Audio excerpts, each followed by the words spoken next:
வணக்கம்.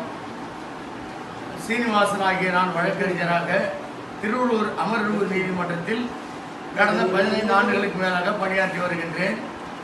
மாவட்ட வழக்கறிஞர் சங்கத்தினுடைய உறுப்பினராக கடந்த 14 ஆண்டுகளுக்கு மேலாக நான் இருந்து வருகிறேன். என்னுடன் இன்று எனது வழக்காடிகளோடு வருவாய் கோட்டாட்சியர் திருவள்ளூர் அவர்களை சந்திக்க, பிறப்பு சான்றிதழ் சம்பந்தமாக சந்திக்க நானும் எனது ஜூனியர் வழக்கறிஞர் வேல்முருகன், எனது உதவியாளர் பத்மநாபன், எனது வழக்காடிகள் ஏகாம்பரம் ரிட்டையர்ட் எஸ்ஐ 82 வயது, தங்கராஜ் 78 வயது இவர்களோடு சென்ற பொழுது வக்கீல்களுக்கு இங்கே என்ன வேலை, மரியாதையாக வெளியே செல்லுங்கள், கெட் லாஸ்ட் யூஸ்லெஸ் ஃபெலோ என்று ஆங்கிலத்திலே கூறி, இல்லை என்றால் உங்களை கஞ்சா வழக்கு போட்டு உங்களை ஜெயிலுக்கு தள்ளிவிடுவேன் என்று அரசியலமைப்பு சட்டத்திற்கு எதிராகவும் வழக்கறிஞர்களுக்கு எதிராகவும் வழக்கறிஞர்களுக்கு இங்கே என்ன வேலை என்று கேட்கின்றார்.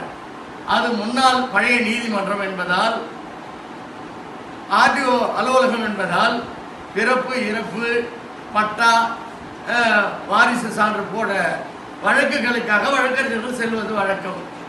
வரக்கூடாது என்று சொல்வதற்கு இவருக்கு என்ன அதிகாரம் உள்ளது என்பது தெரியவில்லை.